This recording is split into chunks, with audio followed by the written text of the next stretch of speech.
Good evening and welcome to Sunset News, the show that brings you news, community stories, economics, weather and sports. I am Diana Master.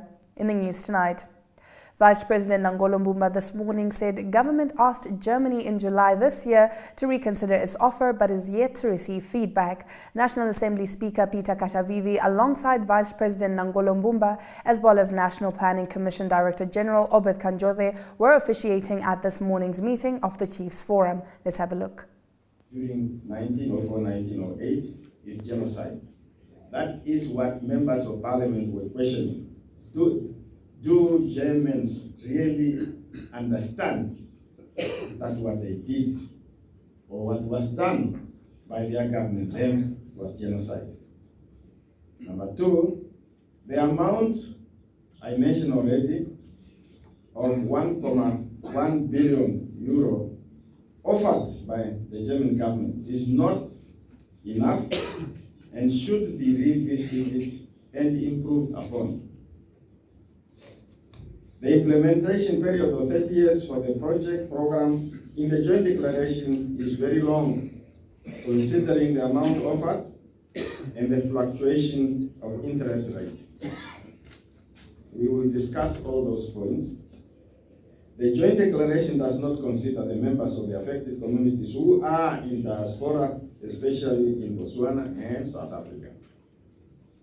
Following the discussions in National Assembly, the technical committees of Namibia and Germany discussed the issue and proposed that an amendment to be made to the joint declaration in the form of what they call addendum, which was submitted to the German government from our side in July this year. The government of Namibia is awaiting response from the German side on what we have proposed. No agreement has been signed with the German yet. Anybody who said the government is already signing or has already signed, it will not be signed in secret. It will not be signed until we have, as the community have endorsed that the time has come, conditions are set to start to be signed. This Chiefs Forum meeting is therefore critical to advise the government as we move closer to reaching an agreement with the German government, or maybe as we move further in different directions. That is for Getting into our next story, Chargé d'Affaires of the U.S. Embassy in Windhoek officiated at a tree planting ceremony at the embassy. Over 5,000 indigenous plants will be planted at the embassy, of which 300 will be trees. The plants will represent 33 Namibian species. Let's have a look. Hi, I'm Jessica Long, the Chargé d'Affaires of the U.S. Embassy. We listened to your concern over the removal of the natural fauna when we started construction a few years ago. We relocated as many trees as we could during that time frame to protect Namibia's natural beauty and conducted our operations in accordance with the permits. And for this reason, we consulted the National Botanical Research Institute to ensure that we're planting native species that will not rely on an irrigation system. We're planting in such a way to prevent erosion and take advantage of rainfall. Our plants will feature Namibia's camel thorn tree, one of the oldest in Namibia. Approximately 5,000 plants are being introduced to the compound, almost 300 of which are trees. The plants represent 33 different species in Namibia. Our efforts reinforce that the United States is a responsible partner and is here to invest in Namibia. We take our partnership with Namibia seriously. In fact, our investment extends past the natural fauna. We have employed over 2,000 Namibians in this construction project, more than 100 of which have been women. Environment Minister Pohamba Shifeta today handed over a solar power plant project to Shea Shoshona Conservancy or Tamadhi constituency in the Omusati region. Funded by Environmental Investment Fund, the aim is to create climate change resilient livelihoods. Let's take a look at this video by Tuyemo Haidula. I've come here to open this community project, a solar project, with it's a capacity of 150 kilowatts. This solar will then supply electricity to this launch. This is the launch of the community. belongs to the community has got an operator who operates the launch. And we expect also another phase to be developed as soon as possible. That means that currently there are about 9 rooms here. This is Shea Shoshona Conservancy, and this conservancy has now decided to put up a lodge, this lodge. It's a Shea Shoshona launch, community launch. So it has got a potential because this area is very, the potential is just huge. That it will be a popular lodge. It's already, you already have some foreigners who are interested to make a booking on it.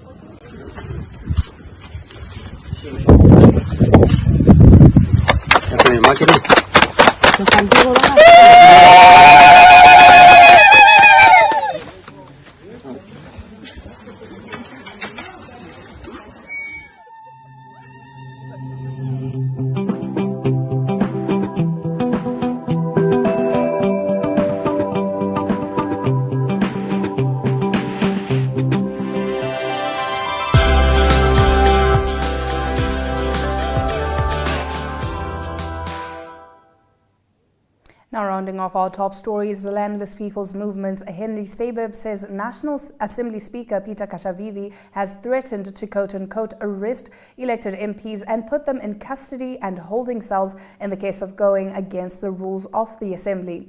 Furthermore, Sabeb believes that if found guilty of breaking any rules during the Assembly, MPs might meet the late Lazarus Kandara's fate, and he fears the worst. Last year, LPM leader Bernardo Swartboy and his deputy Sabeb were dismissed from the Assembly by Kashavivi after a myriad of disruptions during the President's State of the Nation address, and later won the case when Judge Dave Smuts ruled the dismissal of the LPM members as unlawful. Sabeb said they will debate the rules of the Assembly in the weeks to come. Here's a video.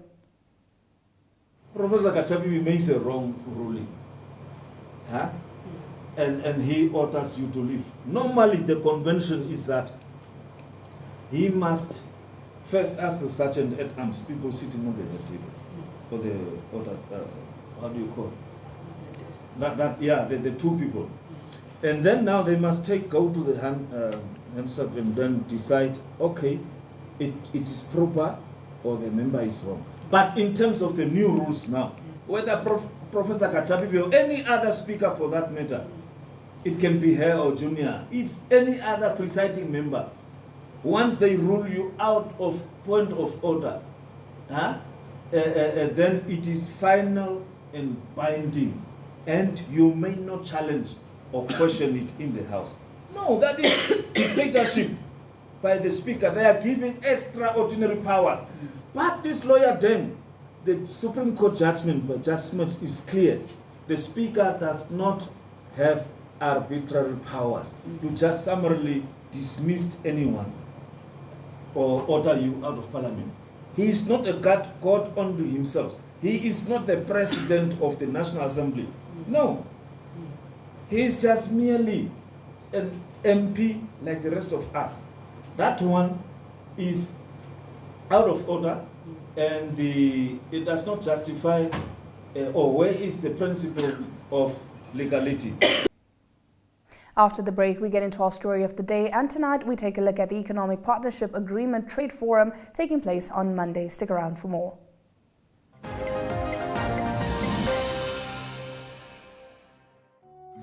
Take a load off and tune into another episode of Brave Namibia, as we take a look at both ordinary and extraordinary Namibians. Brave Namibia is broadcasted on NTV Saturdays at 6:30 p.m. and Oneuptwo.com, as well as broadcasted on the following Facebook platforms on Wednesday at 5:30 p.m. Republican, Allgemeine Zeitung, Namibian Sun, and all Namibia Media Holdings pages. For more information, contact the Brave team at brave@synergy.com.na. Brave Namibia, for the ordinary and extraordinary Namibians.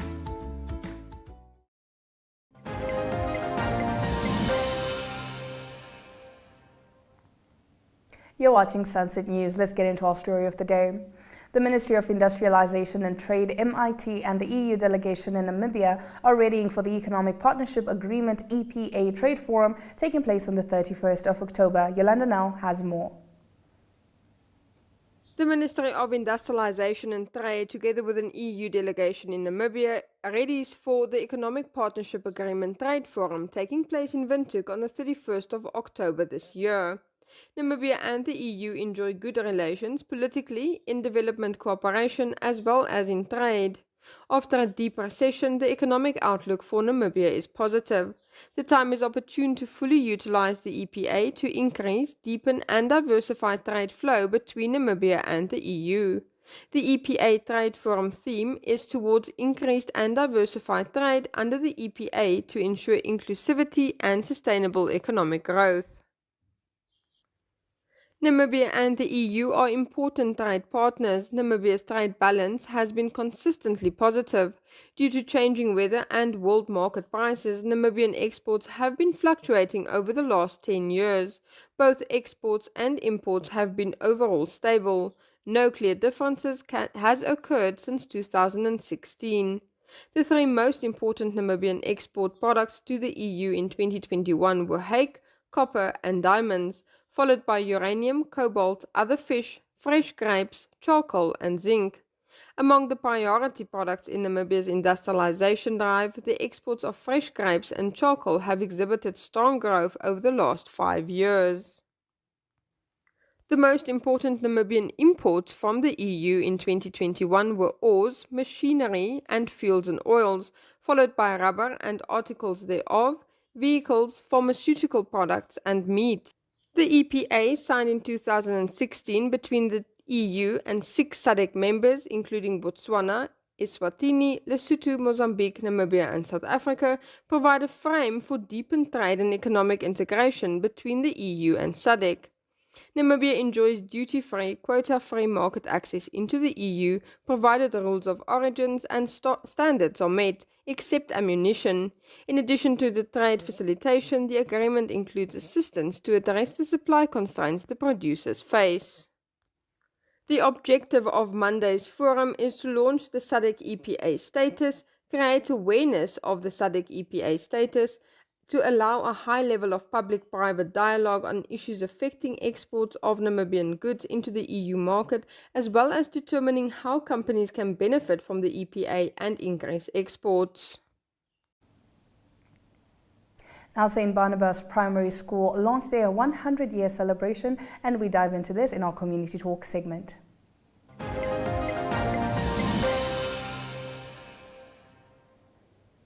St. Barnabas Primary School launched its 100 years of celebration. The overall aim of the event is to celebrate the school's rich history as a center of excellence in education and to build on the legacy. More events will take place next year. Have a look. Background where we come from. St. Barnabas School is one of the oldest schools for Africans in Namibia. It was established in 1923 by the Anglican Church at the old location, where it remained until 1968, followed by the forceful removal of the Africans from the old location to Gotv. St. Barnabas reopened in Gotv as the Herero Hoër Primary School, Basin Afrikaans, in 1969 to comply with the ethnicization of special space. This changed the character of the school from being a multi-ethnic to a virtually mono-ethnic. In 1985, following the relaxation of stringent apartheid laws, the school reverted to its original name, St. Barnabas, with the vision of becoming once again a significant center of excellence. And that is demonstrated by those that are involved with the school. I want to leave you with a quote. If you think in terms of a year, plant a seed. If it in terms of 10 years, plant trees. If in terms of 100 years, teach people. We wish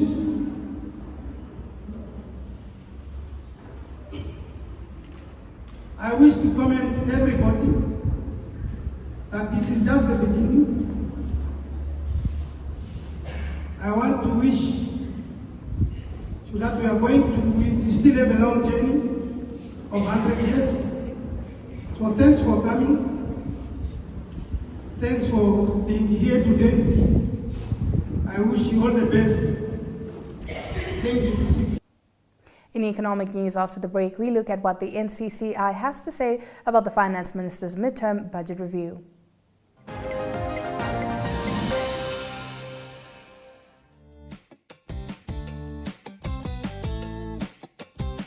The My.NA Cars Show provides viewers with the best in-class cars content, engaging interviews, as well as a showcase of the latest cars-related news, products, and services. If you would like to feature your brand or campaign on this platform, contact My.NA at synergy.com.na. My.NA Cars, more than just a ride.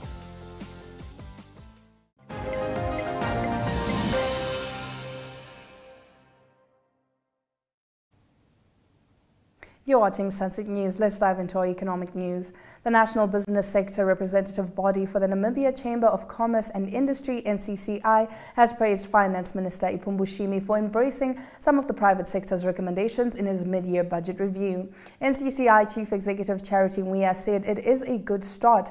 In the medium-term budget review presented by Shimi in Parliament on Tuesday, the minister announced that the non-mining company tax rate will be reduced by 2 percentage points, 1% annually over the 2 outer years of the next MTEF. Although it remains higher in comparison to neighboring countries, effectively the tax rate reduces to 31% in the 2024-2025 and to 30% in the 2025-2026 fiscal years. We are added, but as NCCI recommended to government previously and repeated earlier this year, further reductions are required to achieve taxation parity with other countries in the Southern African Development Community Economic Bloc. Next up is the economic indicators. The Namibian dollar trades at $17.99 to the US dollar and at 18 Namibian dollars to the euro. It trades at 20 Namibian dollars and 85 cents to the pound and 2 Namibian dollars and 52 cents by yuan Chinese yuan.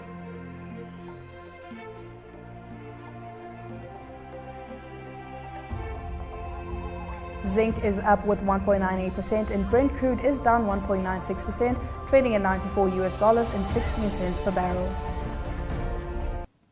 In the international slot, we look at the Donetsk police delivering aid to Krasnohorivka residents. Stick around.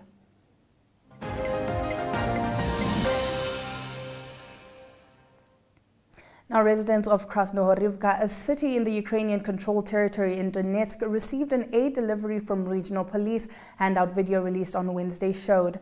The footage showed the city's residents queuing up to receive water and other essentials. First aid equipment was also handed out and the sick and injured were taken away for further treatment. Many homes have been bombed, damaged, or are covered with bullet holes. Some had craters in the gardens of destroyed houses. Reuters was not able to independently verify the date the video was filmed or the location of the footage. Parts of Donetsk are Russian-occupied, having been captured by Moscow-backed separatists in 2014. Stick around for the weather forecast coming right up. No. Let's take a look at the weather predictions. Overcast weather is expected in Rundu and Oshakati, while high temperatures remain with a high of 38 degrees in Ruakana.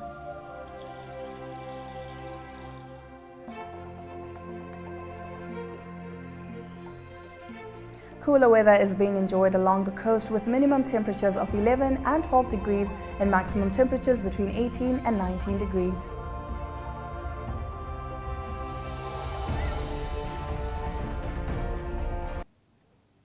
In the sports section tonight, we take a look at the Namibia Football Association, which launched the Namibia Premier Football League. But first, a quick ad break.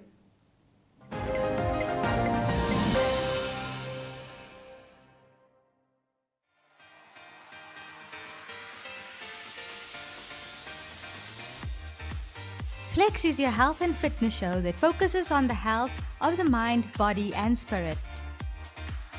If you would like to feature your brand or campaign on this platform, contact zone@synergy.com.na.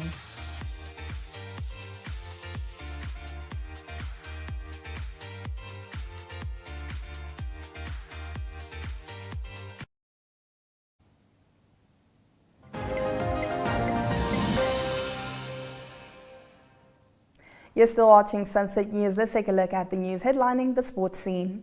The Namibia Football Association launched the Namibia Premier Football League at DTS in Olympia this morning. The league is expected to kick off next weekend. Namibian footballers who have been without domestic football action for years are waiting in anticipation for football to kick off. Moving right along, the indoor test series is set to start tomorrow till Sunday at the showgrounds. Namibia will be represented by a women and men's team which will play against South Africa. Closing off our sports stories, Desert Jewels defender Cornelia Mupenda made waves at University of Johannesburg Sports Awards as she scooped titles and trophies in the following awards: Best Defender, Coach's Player of the Year, Captaincy Award and the UJNC Recognition Award. After the break, we take a look at the highlights from today's broadcast, just in case you need a quick recap. 3, 2, 1. Here we go! We Talk brings you community news that lies at the heart of Windhoek residents. If you would like to feature your brand or campaign on this platform, contact wetalk@synergy.com.na.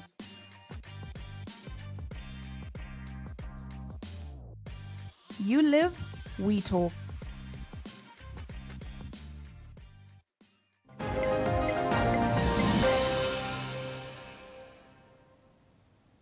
Thank you for staying with Sunset News from the top of the hour, and if you're just joining us, here are the highlights. Vice President Nangolo Mbumba this morning said government asked Germany in July this year to reconsider its offer, but is yet to receive feedback. The National Business Sector for Representative Body, the Namibia Chamber of Commerce and Industry (NCCI), has praised Finance Minister Ipumbu Shimi for embracing some of the private sector's recommendations in his mid-year budget review. The Namibia Football Association launched the Namibia Premier Football League at DTS in Olympia this morning. The league is expected to kick off next weekend, and Namibian footballers who have been without domestic football action for years are waiting in anticipation for football to kick off. And with that, we have come to the end of the broadcast. Make sure you join Sunset News on Facebook on all the NMH platforms on weekdays, as well as on our website, Oneuptwo.com. Sunset News screens on Dstv channel 285 and Gotv channel 94 every weekday from 7:30 p.m. to 8 p.m. I am Diana Master, and this has been Sunset News. Don't end your day without us.